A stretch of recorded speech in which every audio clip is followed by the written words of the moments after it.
நான் இருக்கிறேன், நான் பாதிக்கப்பட்டு 2 வருஷம் ஆகுது. 2 வருஷத்துல நான் இருக்கிறேன்னா இல்லைன்னு பல கட்சி கூட தெரியாது. நானே சொல்லியிருந்தேன், இந்த ஏன்னா நான் பாதிக்கப்பட்டிருக்கேன், என்ன மாதிரி வேற யாரும் பாதிக்கப்படக்கூடாது, இதுக்கு ஒரு சட்டம் இருக்கணும், ஒரு சட்டம் இருந்தா மட்டும்தான் இதுல இருந்து பாதிக்கப்படுறவங்கள ஒரு 50ல இருந்து ஒரு 25ஆவது நம்மளால குறைக்க முடியும்.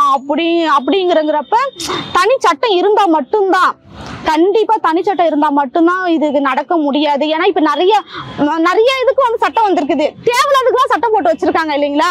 அப்படிங்கிறப்ப ஏன் சாதி ஆணவ கொலைக்கு மட்டும் சட்டம் போடல? அதான் நான் என்னோட ஃபர்ஸ்ட் கேள்வியே நான் தான் கேட்பேன். அதுக்கு ஒரு சட்டம் இருந்தா ஒரு பயம் இருக்கும், பண்ணுனா நம்ம இப்படி ஆயிடுவாங்க, நம்ம ஃபேமிலி இழந்துருவோம் அப்படின்னு. ஆனா இப்ப அப்படி இன்னும் அந்த தனி சட்டம் வரல. தனி சட்டம் இல்லாதனாலதான் இன்னி வரைக்கும் நடக்குது. இந்த வீடியோ பாக்குற அனைத்து பேருக்கும், இந்தியா ஃபுல்லும் சொல்றேன், அதர் ஸ்டேட்ல கூட சொல்றேன், யாரு பார்த்தாலும் சரி, அவங்க பையனுக்காக பொண்ணுக்காக நீங்க இதுவே நான் பாதிக்கப்பட்ட எனக்காக நீங்க போராடலாம் வேணாம், நான் சிம்பதி கிரியேட் பண்ணணும் அப்படின்லாம் எந்த ஒரு விஷயமும் கிடையாது.